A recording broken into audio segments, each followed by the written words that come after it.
नमस्कार, YouTube channel India post में आपका स्वागत है।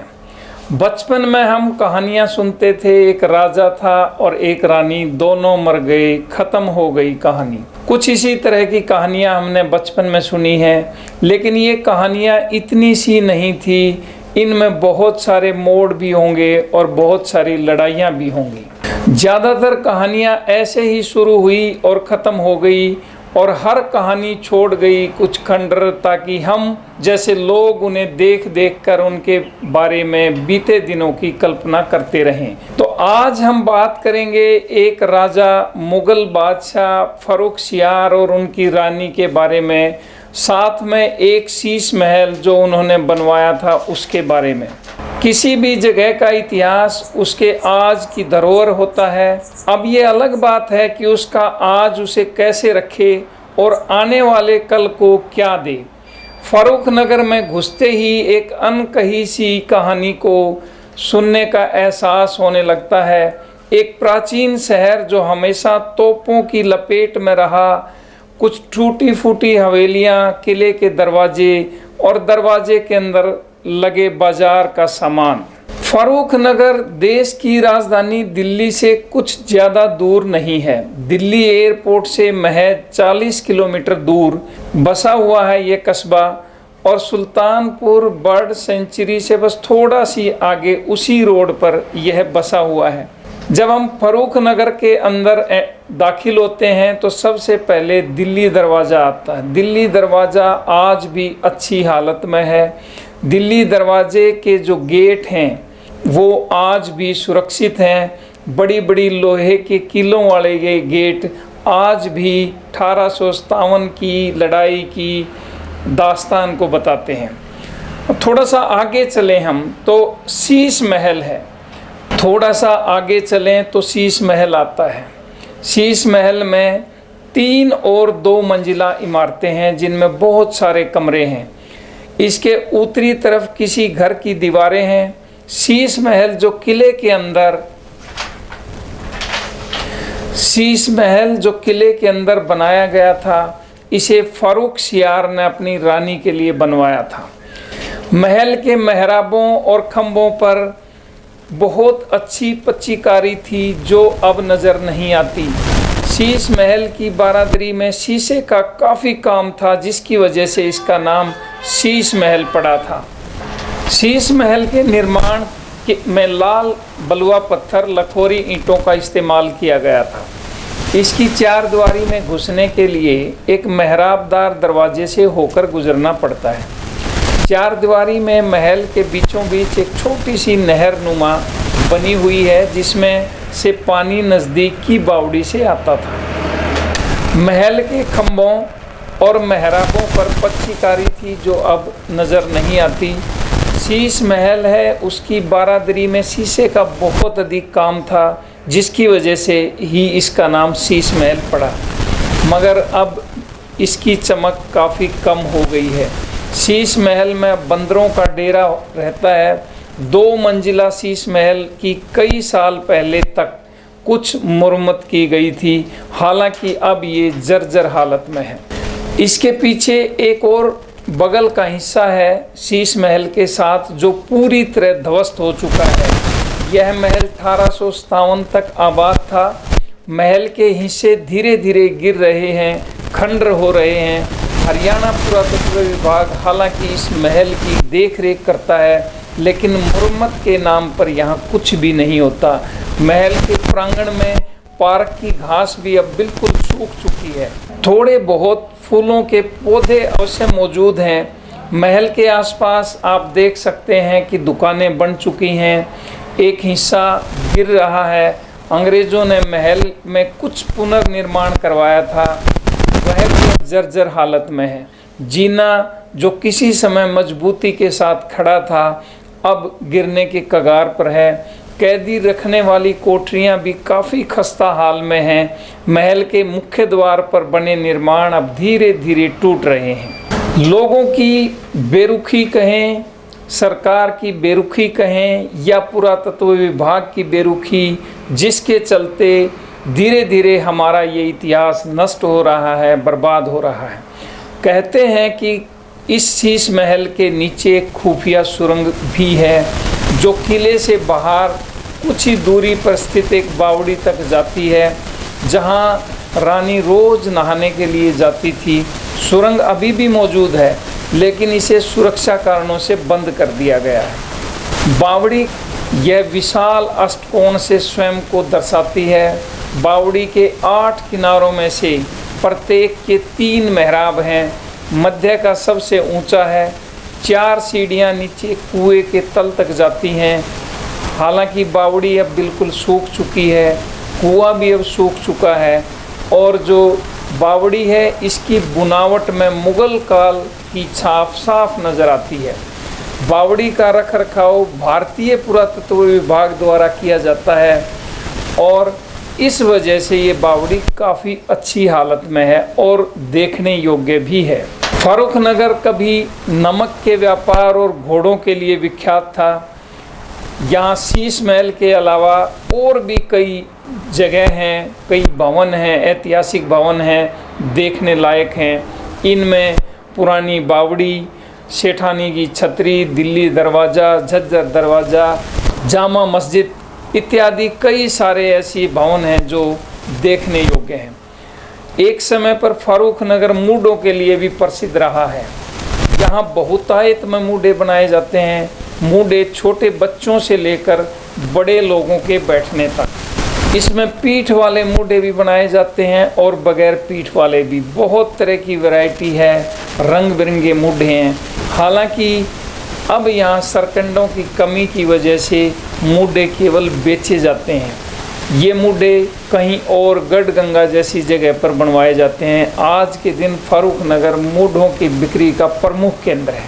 फर्रुखनगर जो गुड़गांव से 20 किलोमीटर की दूरी पर है, इसको फर्रुखसियार के कमांडर मोहम्मद फौजदार खान ने बसाया था। मुग़ल बादशाह मोहम्मद शाह रंगीला ने फौजदार खान को फर्रुखनगर का नवाब बनाया था। फर्रुखनगर रियासत के नवाब अहमद अली खां के दिल्ली की गद्दी पर विराजमान रहे बादशाहों से अच्छे संबंध थे। इस कारण मुग़ल काल में उनका अच्छा स्थान था। दुश्मनों की निगाह के चलते सेना को हमेशा ही चौकस रहना पड़ता था। 1757 में भरतपुर के राजा सूरजमल ने फर्रुखनगर पर आक्रमण करके इसे जीत लिया और लगभग 7 साल तक यहाँ शासन किया। बाद में मुग़ल दरबार के वजीर आज़म गाजुद्दीन के दखल के बाद राजा सूरजमल ने फर्रुखनगर को फिर से नवाब फौजदार खान को सौंप दिया था। 1857 की आज़ादी की जंग में फर्रुखनगर के नवाब ने अंग्रेज़ों को कड़ी टक्कर दी थी। आइए अब बात करते हैं 1857 की आज़ादी की पहली जंग में फर्रुखनगर नवाब की भूमिका के बारे में। हालांकि 1857 की जंग की कहानियाँ ही अब बची हैं। कहानियाँ भी समय के साथ संशोधित कर दी गई हैं। सुनाने वाले अपने अपने तरीके से सुनाते हैं। सुनाने में भी नफ़े और नुकसान का जायज़ा लिया जाता है। 1857 की आज़ादी की जंग में हिस्सा लेने वालों के साथ अंग्रेज़ों की बर्बरता की कहानी ऐतिहासिक भवनों, महल और बावड़ियों के खंडर बयां करते हैं। यही खंडर हमें अपने इतिहास से रूबरू कराते हैं। हर खंडर एक कहानी बताता है। प्रथम स्वतंत्रता संग्राम के दौर में फर्रुखनगर की ये छोटी सी रियासत थी। इस रियासत के नवाब थे अहमद अली गुलाम खां। 1857 में इन्होंने बहुत ही महत्वपूर्ण भूमिका निभाई। बादशाह जफ़र की सत्ता को स्वीकार किया। 1857 की क्रांति में फर्रुखनगर के नवाब अहमद अली खां ने अपनी सेना को लेकर अंग्रेज़ों को देश से खदेड़ने के लिए मैदान में उतर गए। नवाब को 1857 के संग्राम के दौरान लड़ाई में शामिल होने के लिए दिल्ली के बादशाह का पत्र मिला। उस चिट्ठी के बाद नवाब अहमद अली खां ने अंग्रेज़ों से अपने संबंध तोड़ लिए और आज़ादी की जंग में कूद पड़े। उन्होंने जो फर्रुखनगर में जितने भी कारीगर थे उनको बंदूकें बनाने और बंदूकों को सप्लाई करने के आदेश दे दिए। साथ ही उन्होंने ये भी कहा कि जो बंदूकें हैं, यहाँ के कारीगरों की जो भी बंदूकें हैं, वो शाही फौज के अलावा किसी और को ना दी जाएं। वहीं दुश्मनों का मुकाबला करने के लिए फर्रुखनगर नवाब ने पूरी तैयारियां कर ली। भयानक लड़ाई हुई और इस लड़ाई में अंग्रेज़ों को खदेड़ दिया गया। 1857 की आज़ादी की पहली जंग असफल हो गई और असफल होने के बाद अंग्रेज़ों ने जो बागी रियासत थे या बागी गांव थे, उनको सबक सिखाना शुरू किया। प्रथम स्वतंत्रता संग्राम के 6 महीने बाद 2 अक्टूबर को अंग्रेजी हुकूमत के जनरल सावर को गुड़गांव जिले में बगावत को कुचलने के लिए भेज दिया। उन्होंने फर्रुखनगर को चारों ओर से घेर लिया। दिल्ली व झज्जरी दरवाज़ों पर तोप लगा दी, फिर भी दोनों विशालकाय दरवाजे इन तोपों से नहीं टूट पाए। इसके बाद अंग्रेज़ों ने इन दरवाज़ों को तोड़ने के लिए हाथियों का सहारा लिया। इन दरवाज़ों पर बड़े बड़े लोहे के कुंदे और कीलें लगी हुई थी, इस वजह से हाथी भी इनको नहीं तोड़ पाए। 3 दिन तक चले घमासान युद्ध में दोनों ओर से सैनिकों की लाशों के ढेर लग गए। नवाब की सेना और लोगों ने अंग्रेजी सेना का डटकर मुकाबला किया, परंतु अंग्रेज़ों के तोपखाने और प्रशिक्षित सेना के आगे नवाब की सेना हार गई। अंग्रेजी सैनिकों ने 20 मई 1857 को नवाब अहमद अली खां को बंदी बना लिया। अपनी जीत से खुश अंग्रेज नवाब को जंजीरों से जकड़कर फर्रुखनगर के मुख्य बाज़ारों से घुमाते हुए दिल्ली ले गए। वहाँ पर लाल किले की 4 दीवारी में बंदी रखकर उन पर राजद्रोह का मुकदमा शुरू किया। नवाब को हथकड़ी लगाकर अदालत में पेश किया जाता। अंग्रेज़ों के बार बार समझाने के बावजूद व यातनाएं देने के बावजूद भी वो अंग्रेज़ों के सामने नहीं झुके। 11 दिन चले मुकदमे के बाद उन्हें फांसी का हुक्म सुनाया गया। साथ ही आदेश भी जारी किया कि उनकी पूरी संपत्ति को जब्त कर लिया जाए। उनके परिवार की कुल 110 रुपये प्रति महीने पेंशन तय की गई थी। इसमें उनकी बेगम के 20 रुपये प्रति माह भी शामिल थे। अदालत के फैसले के बाद नवाब को दिल्ली के फवारा चौक पर फांसी दे दी गई। उस संघर्ष के गवाह फर्रुखनगर का दिल्ली दरवाज़ा व हाथियों की टक्कर से तोड़े गए विशाल दरवाजे आज भी ये मौजूद हैं और अपने संघर्ष की कहानी बयां करते हैं। उन क्रांतिकारियों की याद में आज शीश महल के अंदर एक शहीदी स्मारक बना हुआ है। आप देख सकते हैं ये शहीदी स्मारक जो क्रांतिकारियों की याद में बनाया गया है। हालांकि ब्रिटिश राज की समाप्ति के बाद बहुत सारी रियासतें नवाबों के साथ बनी रही, लेकिन फर्रुखनगर के नवाब अहमद अली खां ने 1857 में भारतीय विद्रोह में भाग लिया था। इसलिए फर्रुखनगर, झज्जर, बल्लभगढ़ आदि अनेक रियासतों को अंग्रेज़ों ने जब्त कर लिया था और अपने समर्थकों में यानी गद्दारों में इनको बांट दिया था। किले की ये जो शीश महल है, इसकी दीवार के साथ साथ दुकानें बन चुकी हैं। बहुत सारी जगहों पर कब्जा हो चुका है। नवाब के किले और महल के संरक्षित हिस्सों के गिरने के इंतजार में हैं यहाँ के लोग कि कब ये हिस्से गिरें। आप देख सकते हैं कितनी जर्जर हालत में ये हिस्से हैं और एक कोना तो लगभग गिर ही चुका है कि कब ये गिरें और कब यहाँ पर लोग कब्जा करें।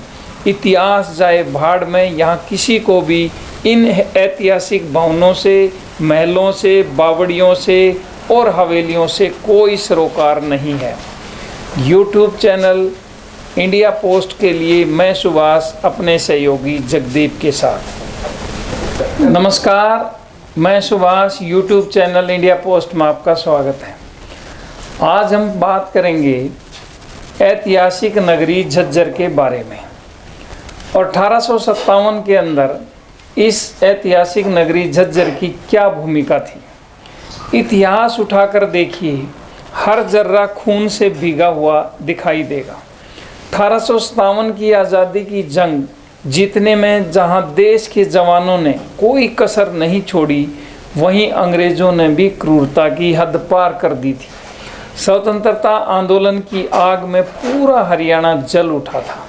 बात करते हैं 1857 की, जब प्रथम स्वतंत्रता आंदोलन में आज़ादी के दीवाने जंग में कूद पड़े थे। उस दौरान हरियाणा से लगभग 3000 से ज़्यादा लोग मारे गए थे। अंग्रेज़ों ने कुछ को पकड़कर फांसी पर लटका दिया था, तो कुछ को गोली से उड़ा दिया था। इस पर भी बस नहीं चला तो कई गांवों को अंग्रेज़ों ने जलाकर राख कर दिया था। हरियाणा का यह भूभाग उस समय पंजाब प्रांत का एक हिस्सा था। क्रांतिकारी सिपाही मंगल पांडे के नेतृत्व में 10 मई 1857 को प्रथम स्वतंत्रता आंदोलन की शुरुआत की गई थी। इस दौरान 13 मई को जब गुड़गांव और अन्य ज़िलों में भी यह आग भड़की, तो हरियाणा से बहुत सारे वीर इसमें शामिल हो गए और बहुत सारे वीरों ने अपनी जान भी गंवाई। जानकारी के अनुसार सिटी गुड़गांव में 50 लोगों को अंग्रेज़ों ने या तो गोली से उड़ा दिया या फिर फांसी पर लटका दिया। जिला गुड़गांव में 479 देशभक्तों की जान गई, वहीं मेवात में 1019 लोगों की जान गई। इस दौरान अंग्रेज़ों ने यहाँ के 9 गांवों को पूरी तरह जला दिया, जिसमें 328 लोगों की पहचान हुई थी। रेवाड़ी में 128 लोगों की इस दौरान जान गई, लेकिन 75 लोगों की ही पहचान हुई। वहीं फरीदाबाद में 180 लोग मारे गए, जिनमें से 167 लोगों की पहचान हुई। इसके अलावा प्रदेश के ही 21 गांवों को अंग्रेज़ों ने जलाकर राख कर दिया था। इसमें महेंद्रगढ़ में 485 लोगों की जान गई, जिसमें 29 लोगों की ही पहचान हो पाई। इस आंदोलन की अगुवाई करने वाले झज्जर रियासत के नवाब अब्दुल रहमान को अंग्रेज़ों ने फांसी पर लटका दिया था। झज्जर में 88 लोग मरे थे, जबकि 2 गांवों को पूरी तरह जला दिया। रोहतक में 100 लोग मारे गए और यहाँ भी 2 गांवों को जला दिया था। अंग्रेज़ों की जुल्मों का सिलसिला लगातार जारी रहा। सोनीपत में भी कई गांवों को अंग्रेज़ों ने जला दिया और तबाह कर दिया। इसी प्रकार भिवानी, हिसार, सिरसा, पानीपत आदि ज़िलों में बहुत सारे गांवों को अंग्रेज़ों ने इसलिए जला दिया कि वहां के लोगों ने 1857 की आज़ादी की पहली जंग में हिस्सा लिया था। यही नहीं, करनाल, कुरुक्षेत्र, अम्बाला आदि जगह भी बहुत सारे जो आज़ादी के परवाने थे वो मारे गए। इतिहासकारों के अनुसार 1857 की आज़ादी की लड़ाई में लगभग 3467 लोगों को अंग्रेज़ों ने जुल्मों से मार दिया था और लगभग 115 गांव हरियाणा के थे वो जला दिए थे। आइए बात करते हैं ऐतिहासिक नगरी झज्जर की। छोटी सी रियासत रही है झज्जर। लगभग 800 साल पहले इसे छज्जू जाट द्वारा बसाया गया था, ऐसा माना जाता है। 4 शताब्दियों के लिए दिल्ली की मुस्लिम सल्तनत के अधीन यह कस्बा, यह रियासत रही थी। 1803 में ईस्ट इंडिया के नियंत्रण में यह झज्जर कस्बा आया और झज्जर पर लगभग 51 साल तक नवाबों ने राज किया। वैसे तो झज्जर का इतिहास महाभारत काल से ही जुड़ा है, तभी तो अंग्रेज़ों ने इसको पूर्ण जागीर का दर्जा दे दिया था। यहाँ पहला नवाब निजाबत अली खां, जो अब्दुल रहमान खां आखिरी नवाब थे, इन नवाबों ने यहाँ 1803 से 1857 तक यहाँ झज्जर पर राज किया। अंग्रेज़ों और मराठों के बीच एक संधि हुई थी। 30 दिसंबर 1803 को अंग्रेज़ों और मराठों के बीच हुई इस संधि के अनुसार झज्जर का सारा इलाका अंग्रेज़ों के कब्जे में आ गया, लेकिन वे इतने बड़े क्षेत्र पर राज नहीं करना चाहते थे। इसके लिए उन्होंने राजाओं, नवाबों और सामंतों में इसको बांट दिया। जिन राजाओं, नवाबों ने उनका साथ दिया, इस इलाके को उनमें उन्होंने बांट दिया।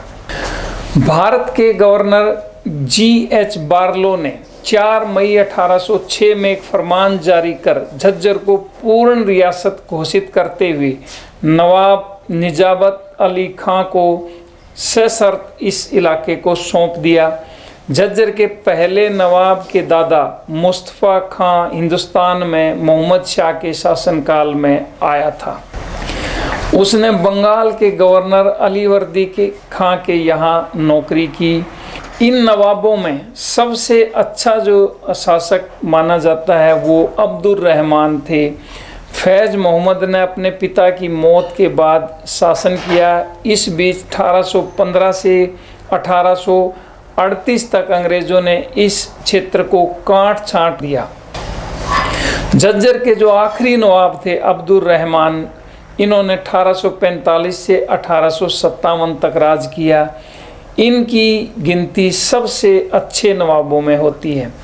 नवाब अब्दुर रहमान खान ने 1857 की आज़ादी की जंग में हिस्सा लिया और एक बहुत ही महत्वपूर्ण भूमिका निभाई। हालांकि जंग असफल हो गई और नवाब को भी फांसी पर लटका दिया। जंगे आज़ादी का बिगुल बजते ही झज्जर के नवाब अब्दुर रहमान खान ने अपने देश को गुलामी की जंजीरों से मुक्त कराने के लिए अपनी तलवार उठा ली। उनकी अगुवाई में झज्जर की जनता भी इस लड़ाई में कूद पड़ी। 1845 में अब्दुर रहमान खान ने गद्दी संभाली थी।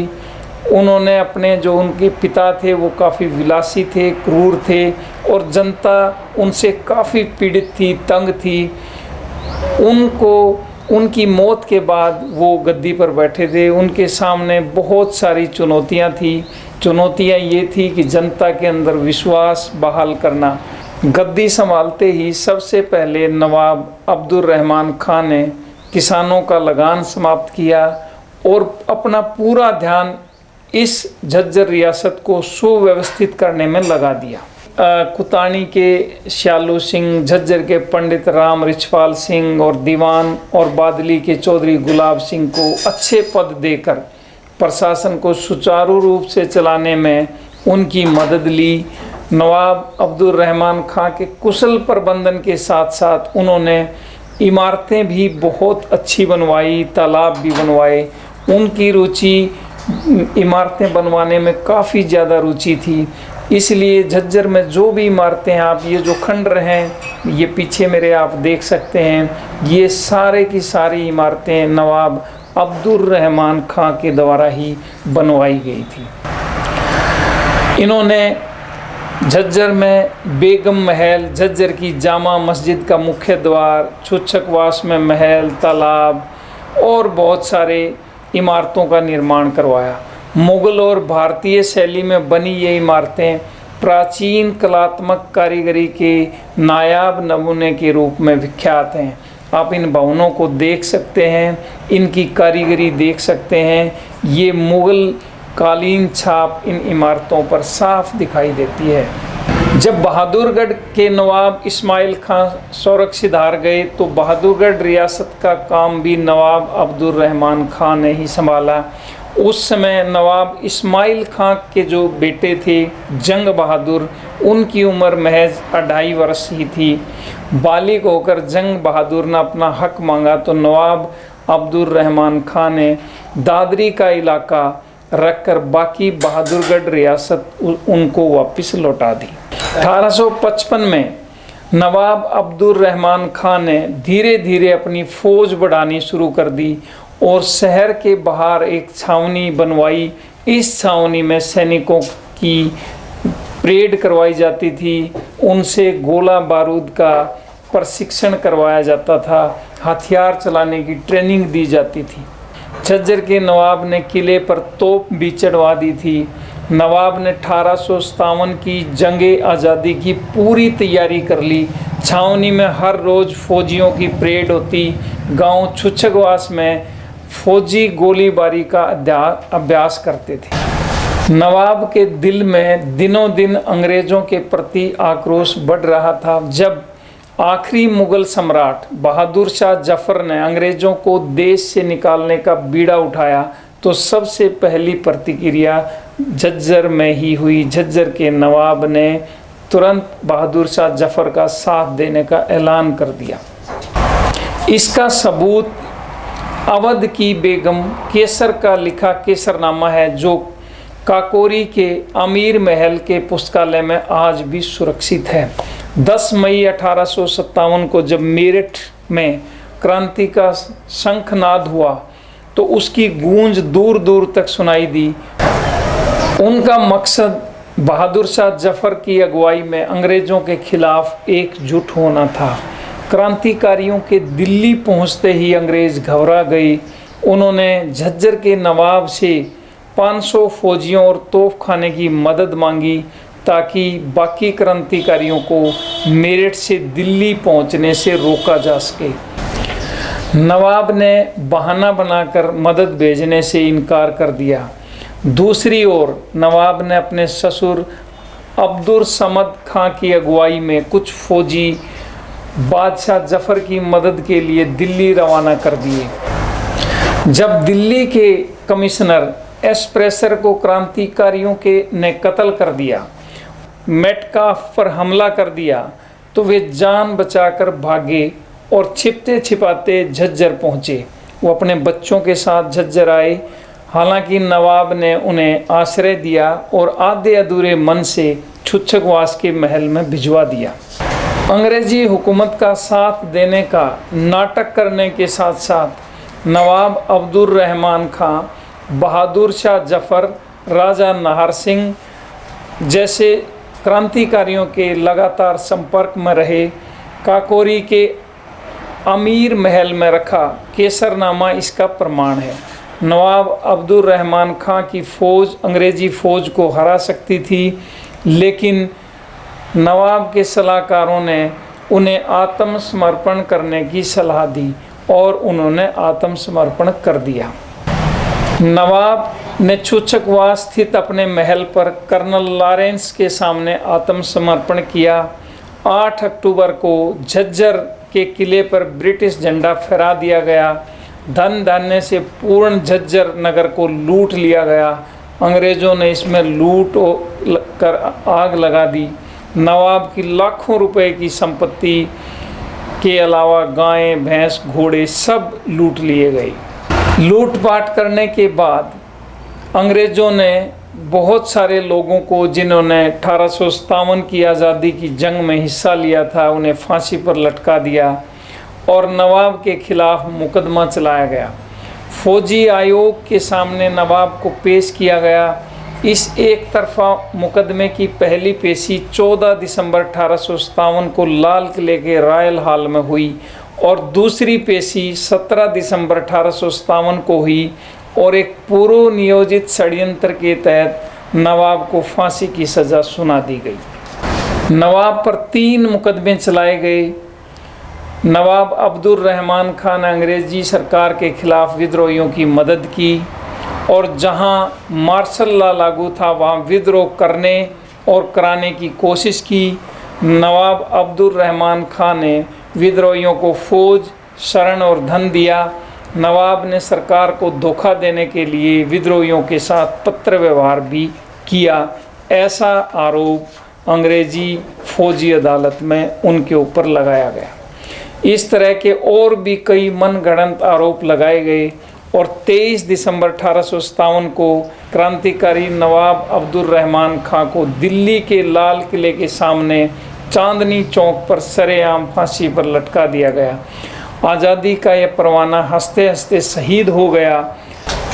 अंग्रेज़ों ने नवाब की लाश को दफनाने की बजाय गड्ढे में फेंकवा दिया, जहां जानवरों, चील और कौवों ने उसे नोच लिया। सबसे ज़्यादा दुख की बात और क्या होगी कि इस स्वतंत्रता सेनानी को कफन तक भी नसीब नहीं हुआ।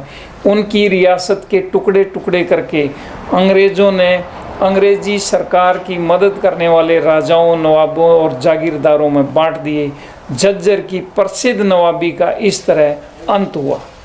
लेकिन सबसे दुख की बात यह है कि 9 दशक बाद भी वे राजा और नवाब जनमानस के साथ आ मिले, जिन्होंने नवाब अब्दुल रहमान खां के खिलाफ अंग्रेज़ों का साथ दिया था। क्रांतिकारियों का नाम आज भी इतिहास में स्वर्ण अक्षरों में लिखा हुआ है और उनकी कहानियाँ भी इतिहास की अमर गाथाएं बन गई हैं। लेकिन देशद्रोहियों को आज भी घृणा के साथ याद किया जाता है। तभी तो शहीदों के लिए कहा गया है कि शहीदों की चिताओं पर लगेंगे हर वर्ष मेले, वतन पर मरने वालों का यही बाकी निशा होगा। झज्जर के ऐतिहासिक भवनों के बीच से मैं सुभाष अपने सहयोगी जगदीप के साथ। नमस्कार, मैं Subhash, YouTube channel India post में आपका स्वागत है। आज हम बात करेंगे नवाब दुजाना के बारे में। हालांकि 1857 की आज़ादी की लड़ाई में दुजाना के नवाबों ने अंग्रेज़ों का साथ दिया था। इसी कारण यह रियासत आज़ादी तक कायम रही। रोहतक शहर से मात्र 28 किलोमीटर दूर और ऐतिहासिक नगरी झज्जर से 11 किलोमीटर की दूरी पर ये कस्बा, ये गांव दुजाना स्थित है। दुजाना की कहानी कुछ ऐसी है जैसे अतीत के अपठनीय मलबे से पढ़ना। हाल के दिनों में पन्नों से भुलाए गए राज्य के इतिहास को बहाल करने के लिए कभी कोई प्रयास नहीं किया गया। इसकी भव्यता का नुकसान एक दार्शनिक स्थलों में से एक है। नवाबों के वंशजों की कब्र आज भी खुले ग्राउंड में पड़ी हुई हैं। कोई इनकी साज सज्जा या संभाल करने वाला नहीं है। आप देख सकते हैं इतने बड़े ग्राउंड में ये एक कब्र है, ये पड़ी हुई है। एक कब्र ये थोड़ी सी दूर है। ये कब्र किन की हैं कोई पता नहीं है। नवाब के भवनों पर, लगभग भवनों पर कब्जा हो चुका है और कुछ जो भवन हैं वो रख रखाव के अभाव में खंडर हो चुके हैं। आप देख सकते हैं ये नवाब की कोठी थी जो बिल्कुल अब जर्जर हालत में है। कोई इसकी देखभाल करने वाला नहीं है। इसके साथ साथ जो खेती योग्य ज़मीन थी नवाब की, उस पर यहाँ के स्थानीय निवासियों ने कब्जा कर लिया है। यह एक ऐसा गांव है जिसे ब्रिटिश सरकार ने, यानी उस समय अंग्रेज़ों ने, एक रियासत की राजधानी का दर्जा दिया था। यानी दुजाना एक रियासत की राजधानी थी। अब यहाँ जो खंडर होती इमारतें हैं वो यहाँ वहाँ आप जिधर भी नज़र दौड़ाएं बहुत सारी इमारतें हैं जो खंडर हो चुकी हैं और आपको दिखाई देंगी। पुराने समय की कुछ इमारतें और साइन बोर्ड अब भी ध्यान आकर्षित करते हैं, जिनमें से एक हाई स्कूल भवन और दूसरा प्राथमिक स्वास्थ्य केंद्र है। दोनों इमारतों को 1929 में बनाया गया था। दुजाना में अब्दुल समद खान ने कई इमारतें बनवाई, कई हवेलियां बनवाई, कई भवन बनवाए और कई मस्जिदों का निर्माण भी करवाया। इन सब में लाल रेत के पत्थर का इस्तेमाल किया गया था और इसके साथ साथ छोटी ईंटें हैं, लाल छोटी ईंटें, उनका बुनाई में इस्तेमाल किया गया था।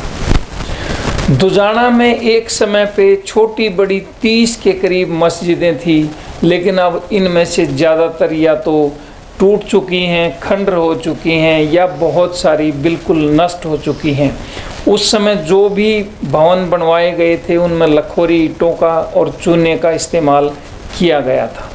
गांव के दक्षिण पश्चिम किनारे पर हाजी द्वारा निर्मित धौली मस्जिद को इस क्षेत्र की सबसे बड़ी तिजोरी की छत की डिजाइन कहा जाता था। 1995 में जब बाढ़ आई तो उसने इस मस्जिद को भारी नुकसान पहुंचाया। दुजाना के 8वें नवाब खुर्शीद अली खान ने 1919 में अपने पिता द्वारा बनवाए गए लाल मस्जिद के पिछले हिस्से में कुछ औपनिवेशिक स्थापत्य सुविधाओं को प्रभावित करते हुए पारंपरिक शैली में इस नए विशाल बंगले का निर्माण शुरू किया था।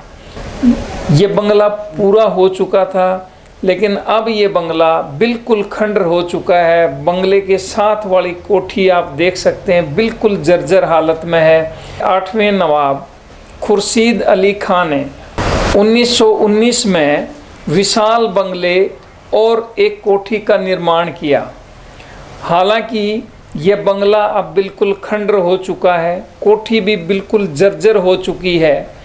रख रखाव के अभाव में दोनों ही भवन बिल्कुल खंडर हो चुके हैं। दुजाना रियासत का कहते हैं कि दुजाना रियासत के अंतर्गत 259 वर्ग किलोमीटर का क्षेत्र था, जिसमें दुजाना और महराना के साथ साथ 21 बड़े गांव शामिल थे।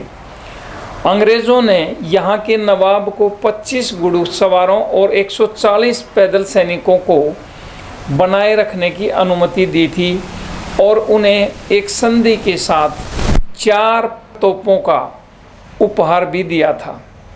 ज़रूरत पड़ने पर यहाँ का नवाब अंग्रेज़ों की मदद कर सके। जो 4 तोपें नवाब दुजाना को दी गई थी, बाद में उनमें से 2 तोप हरियाणा के राज्यपाल के जो निवास है, सरकारी निवास, वहाँ गेट के बाहर रखी गई हैं, और जो 2 तोप थी वो मानसरोवर पार्क रोहतक में मौजूद हैं। सबसे दुख की बात तो ये है कि न तो पुरातत्व विभाग और न ही सरकार ने दुजाना में जो ऐतिहासिक भवन है, नवाब द्वारा निर्मित जो भवन, मस्जिद हैं और दूसरे भवन हैं, उनकी देखरेख की है। देखरेख के अभाव में ये भवन, ये मकबरे और ये कोठी, नवाब की कोठी बिल्कुल खंडर हो चुकी है। नवाब के परिवार के स्मारक मकबरे खस्ता हालत में हैं, जर्जर हैं, और लोगों ने यहाँ से बहुत सारे शिलालेख भी हटा दिए हैं। हालांकि एक पुराने ऐतिहासिक भवन के साथ प्राइमरी स्कूल है, दूसरी जो पुरानी ऐतिहासिक भवन है जो नवाब द्वारा निर्मित की गई थी, उसमें प्राथमिक स्वास्थ्य केंद्र चलाया जा रहा है। आप देख सकते हैं ये बिल्डिंग जो प्राथमिक स्वास्थ्य केंद्र की है, ये नवाब द्वारा निर्मित थी, लेकिन रख रखाव के अभाव में ये बिल्डिंग भी अब जर्जर हो चुकी है। कुल मिला के ये कहा जा सकता है कि न सरकार का और न पुरातत्व विभाग का इन ऐतिहासिक भवनों, इन ऐतिहासिक मकबरों की तरफ ध्यान है। धीरे धीरे या आने वाले कुछ समय में ये बिल्कुल ही नष्ट हो जाएंगे और ऐतिहासिक धरोहर का नाम लेवा कोई भी नहीं बचेगा। YouTube चैनल इंडिया पोस्ट के लिए मैं सुभाष अपने सहयोगी जगदीप के साथ। नमस्कार, मैं सुभाष, संपादक इंडिया पोस्ट YouTube चैनल में आपका स्वागत है। आज हम सोनीपत के सेक्टर 6 स्थित शहीद उद्यमी राम के स्मारक पे पहुँचे हैं। बात लगभग आप मेरे पीछे देख सकते हैं, ये स्मारक शहीद उद्यमी राम का स्मारक है, पार्क में बनाया गया है। बात लगभग 160 से 165 साल पुरानी है। देश अंग्रेज़ों का गुलाम था, अंग्रेज़ों की जातियों के खिलाफ जनता लामबंद होने लगी थी। पूरे उत्तर भारत में नीचे ही नीचे बगावत की आग सुलग रही थी। हरियाणा के भी कस्बों और गांवों में लोग एकजुट हो रहे थे। इंतज़ार था तो बस किसी एक नेतृत्व का। 1857 की आज़ादी की लड़ाई शुरू हुई। छुपी हुई चिंगारी ज्वाला बनकर धधक उठी। लोगों के आक्रोश ने बगावत का रूप ले लिया। गांव के गांव अंग्रेज़ों के खिलाफ उठ खड़े हुए। आज़ादी का जुनून बन चुका था, आज़ादी का जज्बा जुनून बन चुका था। हरियाणा में भी अनेक स्थानों पर अंग्रेज़ों के खिलाफ बगावत का झंडा बुलंद हुआ। अम्बाला, हिसार, पानीपत, रोहतक, रेवाड़ी, महेंद्रगढ़, गुड़गांव, सोनीपत, कुरुक्षेत्र और मेवात विद्रोह के केंद्र बन गए थे। आम लोगों ने इस जंग में बढ़ चढ़कर हिस्सा लिया। किसानों, कारीगरों, मजदूरों, युवाओं, हर तबके ने इस जंग में उल्लेखनीय हिस्सेदारी की। इस अवसर पर हर तबके और जाति के लोगों ने एकजुट होकर अंग्रेज़ों का विरोध किया। हिंदुओं और मुसलमानों ने कंधे से कंधा मिलाकर बगावत का परचम उठाया। आम तौर पर बगावत का नेतृत्व राजाओं, नवाबों, जमींदारों या जागीरदारों ने किया। अनेक स्थानों पर साधारण ग्रामीणों ने भी विद्रोह का नेतृत्व किया। स्थानीय स्तर पर बगावत का नेतृत्व करने वाले इन योद्धाओं का आज़ादी की जंग में महत्वपूर्ण योगदान रहा। इन्होंने लोगों को लामबंद कर जंग के लिए तैयार किया। इनमें से बहुत से ऐसे योद्धा हैं जिन्हें इस आज़ादी की लड़ाई की विफलता के बाद गिरफ्तार कर लिया गया, इन्हें घोर यातनाएं दी गई और सरेआम कत्ल कर दिया गया। जंगे आज़ादी के ऐसे अधिकतर नायक गुमनामी के अंधेरे में खो गए, उनके नाम इतिहास के पन्नों से गायब हो गए। हम उनके बारे में बहुत कम जानते हैं। ऐसे ही एक युवा थे जिनका नाम उद्यमी राम था। उद्यमी राम लिबासपुर गांव के रहने वाले थे। लिबासपुर इसी जीटी रोड के बिल्कुल साथ लगता गांव है। यह गांव दिल्ली के नज़दीक जीटी रोड के पास बसा है। जीटी रोड पाकिस्तान के पेशावर शहर तक जाता है और यह दिल्ली को जोड़ता है। हरियाणा और पंजाब का बड़ा हिस्सा भी इस सड़क से जुड़ा हुआ है। बड़ी संख्या में अंग्रेज़ अधिकारी इस सड़क से गुजरते थे। उन दिनों हरियाणा सहित पूरे उत्तर भारत में बगावत की आग भड़क चुकी थी। जीटी रोड से जुड़े पानीपत, करनाल, थानेसर, अम्बाड़ा इत्यादि इलाकों में भी बगावत की ज्वाला भड़क चुकी थी। अंग्रेज़ इस बगावत को कुचलने के लिए अधिकारी जीटी रोड पर इधर से उधर जा रहे थे। भारी संख्या में गोला बारूद दिल्ली से अम्बाला की तरफ भेजा जा रहा था। 1857 की आज़ादी की यह लहर दिल्ली और सोनीपत के बीच बसे इन गांवों तक भी पहुंच चुकी थी। बहुत सारे ऐसे गांव जो जीटी रोड के साथ बसे हुए थे वे बागी हो चुके थे। इनमें कुंडली, बालगढ़, खामपुर, अलीपुर, लिबासपुर प्रमुख गांव थे। इन्हीं में से लिबासपुर गांव जो जीटी रोड के बिल्कुल साथ है, वहां के एक युवा उद्यमी राम ने 22 नवयुवकों का एक दल बनाया और इस दल ने जीटी रोड पर बगावत को कुचलने के लिए जो अंग्रेज़ इधर से उधर जा रहे थे, उनका असला गोला बारूद जा रहा था, उसको रोकने का प्रयास किया। उन्होंने फौजी वाहनों और अधिकारियों को निशाना बनाना शुरू किया। वे छुपकर अंग्रेज़ों पर वार करते थे, हमला करते और उनकी गाड़ियों को नुकसान पहुंचाते और उनका असला लूट लेते थे। इस प्रयास में अनेक अंग्रेज़ अधिकारी और सैनिक मारे गए। उद्यमी राम और उनके साथियों के पास अंग्रेज़ों की तरह आधुनिक हथियार नहीं थे। वे अपने पारंपरिक हथियारों के साथ उनका मुकाबला कर रहे थे। इन हथियारों से ही अंग्रेज़ी फ़ौज का मुकाबला कर रहे थे, लेकिन पारंपरिक हथियारों से अंग्रेज़ी फ़ौज का मुकाबला करना आसान नहीं था। लेकिन उद्यमी राम और उनके साथी किसी भी तरह दिल्ली सरकार पर, जो दिल्ली में अंग्रेज़ों की सरकार थी, उस पर दबाव बनाना चाहते थे। इसके लिए अंग्रेज़ों में दहशत फैलाना ज़रूरी था और इसी दहशत को फैलाने के लिए वो उन पर हमला कर रहे थे। ऐसा नहीं है कि उद्यमी राम और उनके साथियों को अंग्रेज़ों की ताकत का पता नहीं था और वे अनजान भी नहीं थे इस बात से।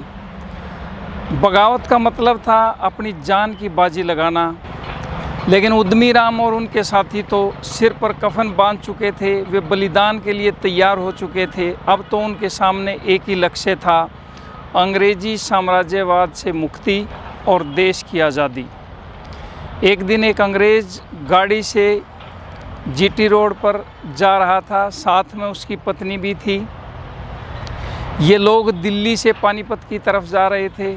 जब वे बहालगढ़ के पास पहुँचे तो उद्यमी राम और उनके साथियों ने हमला कर दिया। इस हमले में अंग्रेज़ मारा गया और अंग्रेज़ की पत्नी को बंधक बना लिया, लेकिन उन्होंने अंग्रेज़ महिला को एक बाई को सौंप दिया देखभाल करने के लिए।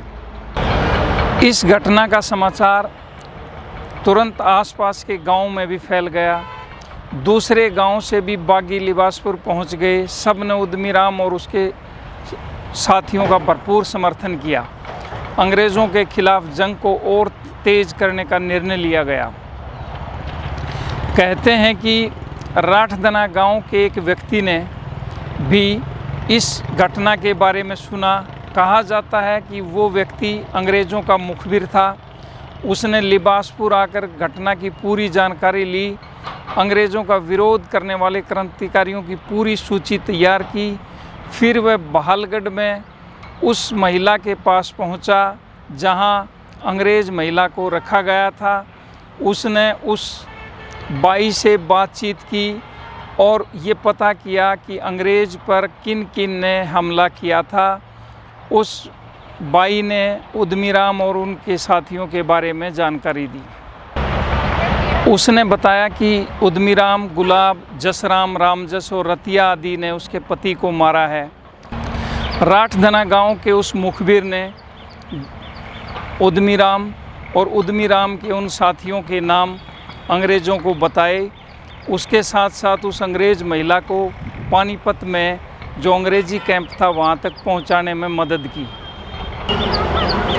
जब 1857 की आज़ादी की पहली जंग असफल हो गई और शांति स्थापना के बाद अंग्रेज़ों ने बागियों को दंड देना शुरू किया। बागियों को चुन चुन कर मारा, चुन चुन कर फांसी दी जाने लगी। उन बागी गांवों पे भी अंग्रेज़ों ने कहर ढाए जिन्होंने 1857 की पहली लड़ाई में हिस्सा लिया था। इसी कड़ी में सोनीपत ज़िले का भी नंबर आया।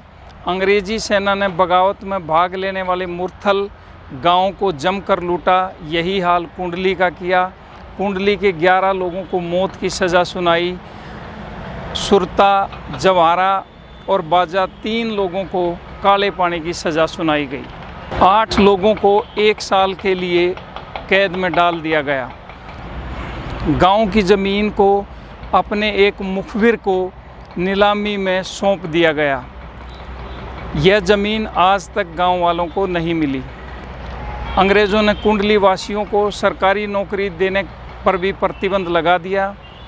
इसी तरह खामपुर गांव को भी खूब लूटा और लोगों पर खूब अत्याचार किए गए। जीटी रोड पर स्थित अलीपुर भी प्रमुख बागी गांव था। अंग्रेज़ों ने इस गांव को भी सबक सिखाया। यहाँ के 70 लोगों को लाल किले पर फांसी दे दी गई। इसी कड़ी में हमीदपुर गांव की ज़मीन भी जब्त कर ली गई। इसी तरह एक दिन अंग्रेज़ों ने सुबह सुबह गांव लिबासपुर को घेर लिया और उस पर हमला कर दिया। अंग्रेज़ी सेना ने धीरे धीरे पूरे गांव की घेराबंदी कर ली। गांव से कोई भी भाग ना पाए, इसका पूरा बंदोबस्त कर लिया। इसके बाद अंग्रेज़ों ने लिबासपुर गांव पर हमला बोल दिया। गांव के लोग उद्यमीराम के नेतृत्व में अपने साधारण हथियारों जैसे लाठी, जेली और गंडासी के साथ ही भिड़ गए और लेकिन अंग्रेज़ी सेना के आगे उनकी एक न चली और थोड़ी ही देर में अंग्रेज़ों ने गांव पे कब्जा कर लिया। गांव को बुरी तरह लूटा और गांव में आग लगा दी। इसके बाद उद्यमीराम और उसके साथियों को गिरफ्तार कर लिया गया। इनको गिरफ्तार करके जीटी रोड पर लाया गया। बहुत सारे लोग गांव छोड़कर भाग गए और कुछ लोग जो गांव में बचे उनको गिरफ्तार कर लिया गया। इनमें से कुछ लोग जींद के रामकली गांव में चले गए, कुछ लोग झज्जर के खेड़का गांव में जा बसे, अन्य सोनीपत के ही कल्याण व रतनगढ़ गांव में जाकर बस गए। ये लोग 3 साल तक इन गांव में रहे। 3 साल के बाद जब पूर्ण शांति हो गई तब इनमें से कुछ लोग अपने गांव को लौटे। पकड़े गए क्रांतिकारियों को राई के सरकारी पड़ाव में ले जाया गया। यहाँ उन्हें सड़क पर लिटाकर भारी पत्थरों के कोलुओं से कुचल दिया गया। उन कोलुओं में से एक पत्थर अब भी हुड्डा पार्क सेक्टर 6 में रखा हुआ है। ये बिल्कुल मेरे साथ सेक्टर 6 में ये रखा हुआ है। उद्यमीराम क्योंकि उन सब युवाओं का नेतृत्व कर रहे थे। उद्यमीराम ने 1857 की प्रथम लड़ाई की अगुवाई की और 22 युवाओं का एक दल बनाया। इसलिए उद्यमीराम को पकड़ के उन्होंने पेड़ पर बांध दिया और उद्यमीराम के हाथों में कील गाड़ दी गई। 35 दिन तक उद्यमीराम इसी तरह पेड़ पर भूख और प्यास से तड़पते रहे और 36वें दिन उनकी मौत हो गई। अंग्रेज़ों ने आम जनता के बीच में डर पैदा करने के लिए उद्यमी राम की लाश को सड़क पर डालकर उसके ऊपर रोलर चलाया ताकि लोगों में एक दहशत बनी रहे। अंग्रेज़ों का मकसद ये था कि लोगों में इतनी दहशत हो जाए कि वो फिर कभी अंग्रेज़ी शासन के ख़िलाफ़ आवाज़ न उठा सकें। इस तरह उद्यमी राम ने अपने प्राणों की आहुति देकर हरियाणा और लिबासपुर गाँव का नाम अमर कर दिया। लिबासपुर गांव 3 वर्ष तक उजड़ा रहा। फिर अंग्रेज़ों ने गांव को नीलाम करने की घोषणा की। कोई भी व्यक्ति इस गांव को खरीद सकता है, ऐसी घोषणा उन्होंने की, लेकिन कोई भी व्यक्ति इस गांव को खरीदने के लिए आगे नहीं आया। अंग्रेज़ों ने अपने मुखबिर राठधना निवासी को ये गांव 200 रुपये में इनाम के तौर पर दे दिया। यह गांव आज भी उसी व्यक्ति के नाम से है। आज़ादी के इतने साल बाद भी ये गांव उसी मुखबिर के नाम पर है। आज भी आज़ादी के इतने साल बाद लिबासपुर के गांव के लोग अपनी ज़मीन के मालिक नहीं हैं। वे अपने खेतों में मुजारे के तौर पर काम करते हैं।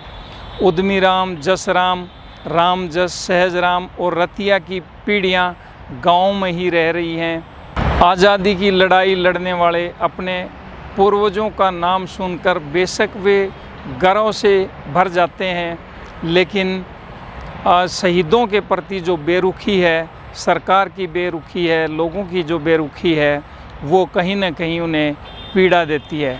और आज हम जिस पार्क में हैं, सेक्टर 6 में, वहाँ उद्यमी राम की याद में एक स्मारक बना हुआ है। आप देख सकते हैं कि स्मारक बिल्कुल जर्जर हालत में है। बिल्कुल साथ में वो रोलर है जो उद्यमी राम के ऊपर चलाया गया था। मेरे पीछे ये स्मारक है और जो साइड में वो रोलर है जो उद्यमी राम के ऊपर चलाया गया था।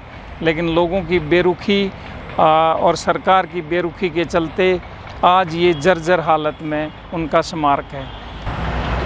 सेक्टर 6 सोनीपत से शहीद उद्यमी राम के स्मारक से मैं Subhash India post YouTube channel के लिए अपने सहयोगी जगदीप के साथ।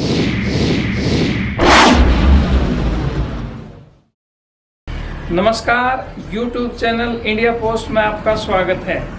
आइए आज हम आपको लिए चलते हैं जीटी रोड के किनारे बसे घरौंडा कस्बे में। यहाँ पर 16वीं सदी में शाहजहाँ के समय बनी सराय से रूबरू करवाते हैं। इस सराय का पूरा नाम है मुगल सराय गेटवे घरौंडा। घरौंडा कस्बे में बस से भी पहुंचा जा सकता है। ऐतिहासिक सराय जीटी रोड के किनारे बसे इसी घरौंडा कस्बे में बस अड्डे के पास बनी है। जीटी रोड से गुजरते हुए आसानी से हम इन धरोहरों को देख सकते हैं, इनका अवलोकन कर सकते हैं। आप मेरे पीछे देख सकते हैं इस सराय को। यहाँ पर पुरातत्व विभाग द्वारा एक बोर्ड भी लगाया गया है जिस पर लिखा हुआ है पुराने मुगल सराय का प्रवेश द्वार। ऐसी सभी संरक्षित इमारतों पर पुरातत्व विभाग के सूचना पट चेतावनी बोर्ड मिल जाएंगे, लेकिन इन चेतावनी बोर्डों से कितना संरक्षण होता होगा यह आप इस सराय की हालत को देखकर अंदाजा लगा सकते हैं। घरौंडा में मुगल सम्राट शाहजहाँ के समय 1637 ईस्वी में फिरोज खान द्वारा इस सराय का निर्माण करवाया गया था, इसलिए इसका नाम मुगलों के नाम पर रखा गया है। हालांकि स्थानीय लोग इसे किला कहते हैं, लेकिन ये किले के अवशेष नहीं हैं। आइए इस सराय के अंदर चलते हैं। मुख्य द्वार की ऊंचाई लगभग 30 फीट या इससे थोड़ी ज़्यादा है। यह द्वार लखोरी ईंटों से बना है। द्वार से लेकर अंदर तक मुगल वास्तुकला की छाप देखी जा सकती है। द्वार के दोनों कोनों में मेहराब बनाए गए हैं। अंदर हवा और रोशनी के लिए खिड़कियां लगाई गई हैं। बीच में गोल गुंबज लखोरी ईंटों से ही गोलाई में बनाया गया है। दीवारों की मोटाई से आप अंदाजा लगा सकते हैं कि इसके निर्माण में सुरक्षा का पूरा ध्यान रखा गया था। दीवारों पर मशाल जलाने के लिए जगह बनाई गई है, साथ ही दीवारों में रोशनी के लिए और सैनिकों के हथियारों के लिए भी जगह बनाई गई है। आप इस लकड़ी के गेट को देख सकते हैं जिस पर लोहे की मोटी कीलें लगी हुई हैं। कीलें इसलिए लगाई गई हैं यदि हाथियों से भी इसे तोड़ने का प्रयास किया जाए तो ये दरवाजा ना टूटे। इस समय यहाँ 2 सराय मौजूद हैं। इनकी एक दूसरे से दूरी लगभग 100 मीटर है। हालांकि दोनों के बीच लोगों ने मकान बना लिए हैं। सराय की बनावट चतुर्भुज के आकार की है। मौजूदा गेटवे उत्तरी और दक्षिणी दीवारों का एक हिस्सा है और दोनों ही 3 मंजिला हैं। दोनों लखोरी ईंटों से बने हैं। शाहजहां के काल में बनाई गई सराय मुगल वास्तुकला का शानदार नमूना है। वैसे तो उस समय जो भी इमारतें बनी वो बहुत ही सुंदर थी। ताजमहल भी तो शाहजहां के शासनकाल में ही बना था, जो दुनिया भर की बेहतरीन गिनी चुनी इमारतों में शुमार है। बेशक ये दोनों सराय एक सार्वजनिक इमारत थी, लेकिन इनकी भव्यता कम नहीं थी। चूँकि इस इलाके में बलुआ पत्थर दुर्लभ था, नहीं मिलता था, इसलिए इनके निर्माण में लखोरी ईंटों का उपयोग किया गया। सराय एक चौकोर दीवार वाला परिसर था जिसके दोनों ओर कई 100 फुट की दूरी थी। कमरों को दीवारों के साथ बनाया गया था, जबकि 2 द्वार, एक उत्तर में है उसे लाहौरी दरवाज़ा और जो दक्षिण में है उसे दिल्ली दरवाज़ा कहा जाता था। इन दोनों द्वारों के बारे में एक दिलचस्प कहानी है जिसका भारतीय पुरातत्व सर्वेक्षण यानी ASI ने भी यहाँ जो बोर्ड लगाया गया है उस पर इसका उल्लेख किया है। ऐसा लगता है कि 2 आर्किटेक्ट मामा और भांजा फिरोज खान द्वारा इस सराय को बनाने के लिए काम पर रखे गए थे। उन्होंने दोनों ने एक दूसरे से सलाह किए बिना काम किया। शायद पारिवारिक विवाद भी एक कारण हो सकता है, लेकिन दोनों बिल्कुल एक समान दीवार बनाने में कामयाब रहे। आज तक स्थानीय लोग सराय को मामा भांजा का किला कहते हैं कि 1857 की आज़ादी की पहली जंग के समय देशभक्त इस सराय में छुपते थे, इसलिए अंग्रेजों ने तोप के गोलों से इसके काफ़ी बड़े हिस्से को ध्वस्त कर दिया था। आप देख सकते हैं अंग्रेजों के जुल्मों की दास्तान जो इस सराय के खंडर बता रहे हैं। इस सराय के बहुत बड़े जो मैदान था इसके साथ, उसको इस शहर ने हड़प लिया। हमारे साथ यहीं घरौंडा के युवा हैं जो इस सराय के बारे में कुछ बात करना चाहते हैं। नमस्कार जी, मैं घरौंडा से, यहाँ पे हमारा कस्बा है घरौंडा, जिला करनाल है और ये यहाँ पे हमारी काफी पुरानी ये किला है जो मुगलों के टाइम की है यहाँ पे। और ये एक बात हो रही है, इसका जो है इसकी जगह थी जी, प्लेस तो ये बहुत बड़ा था, लगभग ऐसा था जी 20-30 किलो में था जी।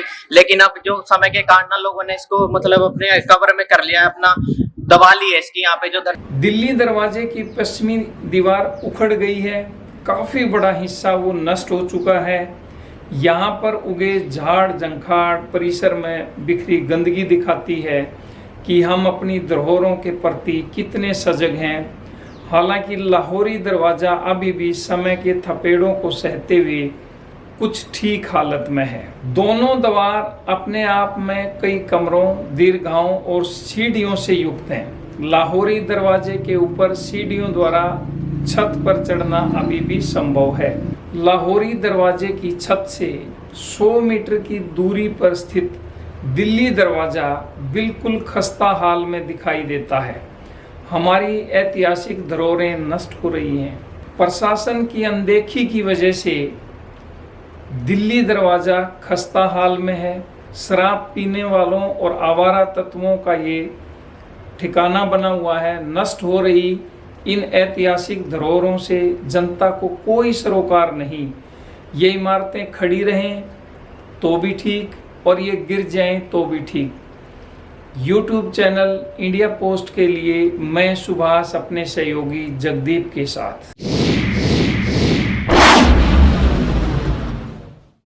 हमारे वीडियो को ज़्यादा से ज़्यादा शेयर करें, सब्सक्राइब करें ताकि हमारी जो बात है वो आप तक पहुंच सके। और कोई भी आप विज्ञापन या अपने बिजनेस को बढ़ावा देना चाहते हैं तो नीचे जो नंबर दिए गए हैं उन पर आप संपर्क कर सकते हैं। एक बार फिर से आपसे रिक्वेस्ट है कि हमारे न्यूज़ चैनल को सब्सक्राइब करें और शेयर करें। Thank you.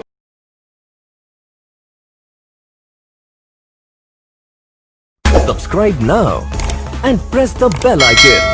Never miss an update. Subscribe now and press the bell icon. Never miss an update.